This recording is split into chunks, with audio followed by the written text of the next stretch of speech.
Hey, what's up, everybody? Welcome to the Attaché Wine Experience, your home for wine recos, wine education, and entertainment. If you want to be the host with the most or the hostess with the mostest, make sure you follow me on Instagram at Attaché Wine. Just posted today, new post pairing the classic cheeseburger with Tempranillo from Spain. Got to check it out. There's some secret kind of swag plus ideas on having the best pairing and being the best dinnertainer that you can. Maybe it'll be a virtual tasting at this point, but hopefully soon we'll be through this and you'll have so much wine knowledge by following my Instagram that you're going to blow everybody's minds and just kill it at your next party. Well, this is episode 3 of What's Nick Drinking? Always drinking good stuff. You got to come here for the recommendations. And tonight is no different. Is Saintsbury 2016 Pinot Noir from Carneros. Where's Carneros? It's out in California. It's a sub-AVA of both Sonoma County and Napa County. Saintsbury happens to be on the Napa side. And, you know, when we think Napa, we usually think Cabernet, right? And 1976, there was a judgment of Paris where the California cabs kind of beat out the Bordeaux wines and really put, Napa and California on the map as someplace that could grow world-class wine. Up until then, it really only was French wine that was considered world-class. So Cabernet was off to the races and everybody wanted to, plant Cabernet in the late 70s and early 80s. But there were a few kind of renegades of the time who loved wines from Burgundy. And in Burgundy, they grow mainly Pinot Noir for reds. So they wanted to kind of emulate that, and they had to find cooler sites. Pinot Noir likes it cold, has really thin skin, which is why it's really light in color, and also why it has really mellow tannin. It doesn't really dry your mouth out so much.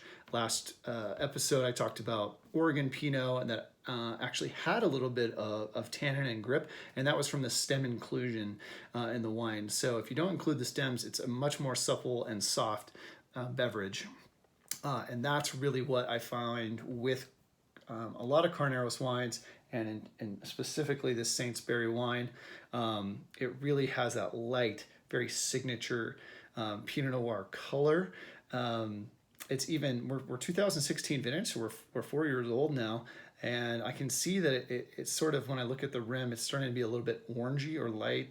Kind of what we refer to as when Pinot's really youthful, it's really ruby or red colored, and then it turns into kind of more of a garnet color with age. So I can see maybe the age setting in a little bit. I'd still call this wine ruby, but it has like a touch of that garnet quality, which is really beautiful. When I draw the nose in, the first thing that really gets me is the spice, like cinnamon, cardamom, clove. It means, the oak profile is kind of hitting me. That's all from the oak, but it's usually from older oak. New oak, like brand new barrels, tend to be really intense with those kind of sweeter spices, brown sugar, caramel, chocolate, vanilla. And when you get more of the, the lighter spices, baking spice, you can tend usually older barrels. So I respect that they've maybe used some older barrels and kind of created this cool spice box nose. That's really what jumps out to me the most. And of course, ruby red wine, I'm thinking red fruits. And once you're in that category, you can start digging a little bit deeper to see what you're actually smelling and tasting. So, definitely cherries always ever present in Pinot Noir. And this is distinctly cherry.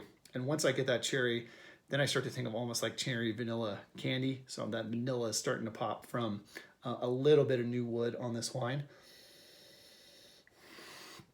And if you're in the red fruit category and taste cherries, probably look a little further, you're going to get strawberry. If you probably look a little bit further, you're going to get raspberry. Anything that kind of fits that same color scheme or flavor profile. And those slowly are starting to appear to me as well. Even a little bit of like pomegranate in this wine, but like real ripe. Carneros, once the fog burns off, it can get up into the 90s. And so you do get some heat. But then by the afternoon, the fog comes right back in. It's the first place to get the fog. So grapes cool down and, you're having that delicate balance, which is really needed.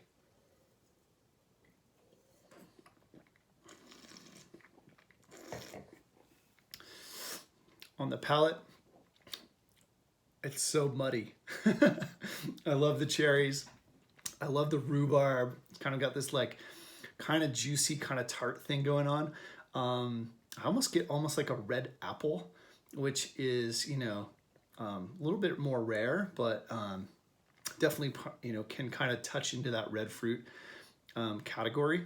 But the muddy, the dirtiness is really from, if you think about, this is old, the bay, the San Francisco Bay leads right up to this growing area. And so, you have kind of old seabed where, ocean used to be. And when it's all sort of receded, now you have these clay soils. You have these kind of muddy area. I think that's really reflected in the wine.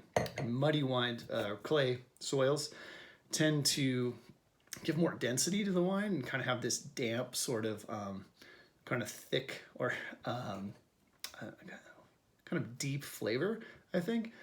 And when you have more rocks, kind of rocky soil, the minerality is usually a little more persistent. And that was true of our last wine from Oregon. Rocky soil, more minerality, more crunchy. This is more fat and wide, and kind of has that damp, thick flavor, just like the soil where it comes from. I think there's this really cool cola note on this wine. And so I looked it up because I was like, okay, I can taste like Coca-Cola kind of flavor, but how do I describe that to the viewer? And Wikipedia says cola is when citrus meets cinnamon and vanilla.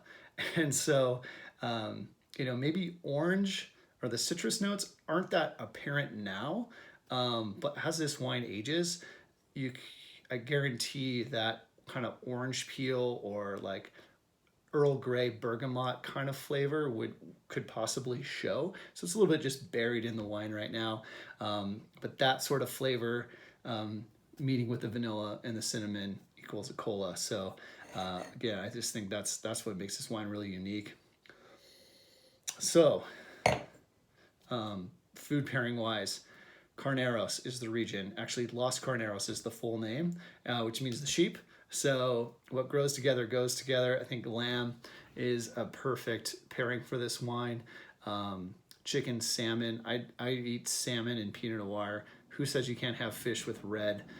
There's enough kind of fattiness in salmon. I douse it in herbs, put some lemon on it, bake it, just ripping with Pinot Noir. And where can you get it? I did some research, trying to help you guys out. Obviously, you can go to Saintsbury's website, $42, and I bet they're shipping. If you're in California, the shipping probably isn't too bad, so that's probably a really good deal. If you want to ship from the East Coast, that's where a lot of the big kind of online retailers are. You can get it at Gary's for $30.99 and Wine Chateau for $37.99. So under $40. But again, you're shipping from the East Coast, you're probably gonna pay more in shipping. Wine.com is in the Bay Area, so if you're on the left coast, you can get it there, but it's just in a half bottle, which actually half bottles are super cool. It's just 2 glasses of wine instead of 4. So, that's great for dinnertaining and give people a little bit of one type of wine without them getting too drunk or sick of one wine and jump to something else for a different pairing. So that's a great idea there. $21.99 wine.com. I know a lot of our viewers are in Colorado, so Applejack has the wine for $32, and Molly's, they don't have the Carneros, but they have the Sonoma Coast, which is usually a little bit more expensive of a wine. They have that for $32.99. So thank you guys for tuning in today. Wine equals swag. Keep drinking great wine. Cheers.